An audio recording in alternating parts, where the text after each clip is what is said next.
All right, so the next pulley system that we're going to put together is going to be our block and tackle pulley system. Now, a block and tackle system is actually just a combination of both our movable pulley and our fixed pulley.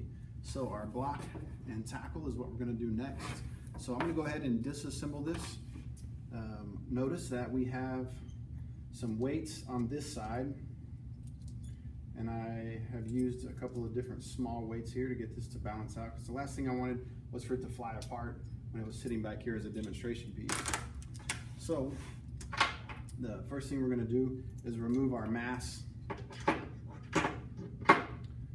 and then let's talk about the way that our pulleys are set up. So in the last examples that I was talking about, you're going to get individual pulleys. Now this time, because we are using a block and tackle system, you're going to need two individual pulleys.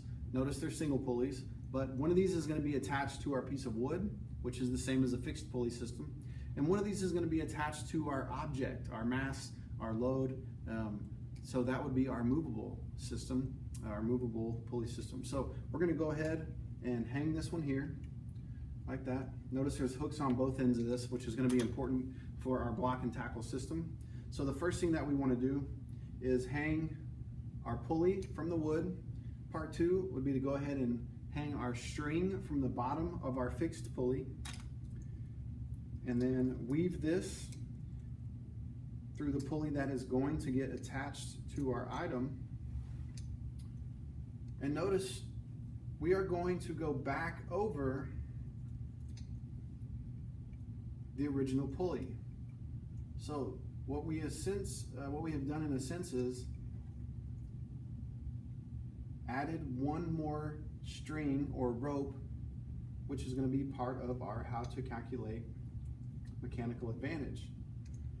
So I'm going to hold this here for just a second. I'm going to grab my object, which is our load. Remember, one object will attach to the wood, one object attaches to our mass, and you can see when I pull up and down, the forces are opposite with this setup. Our mass is 200, and tomorrow when you guys demonstrate this for me, you'll get to use a spring scale. But what you'll notice is when you have the three strings going all the way across, now we have considerable more mechanical advantage. Our mechanical advantage depends on the number of pulleys and the number of strings that we have. So the more pulleys that are present, the more mechanical advantage you have. So I'm going to go ahead and hang this up real quick using our silver masses, and then I'm going to write a couple of things down for you. I really encourage you to watch these videos as much as possible.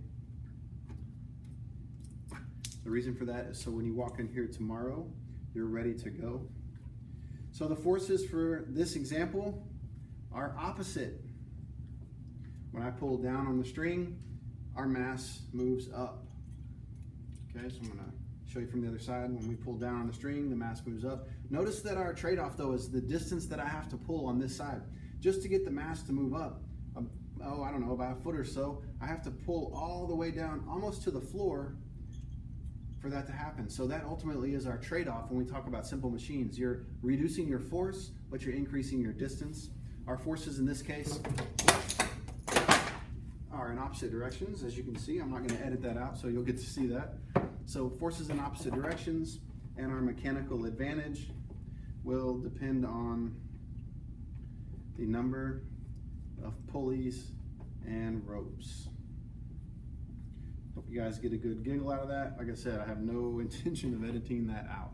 So there is our block and tackle setup, opposite directions. Mechanical advantage depends on the number of pulleys and ropes. Hope you guys watch these videos a lot, so when you come in tomorrow, you're ready to go.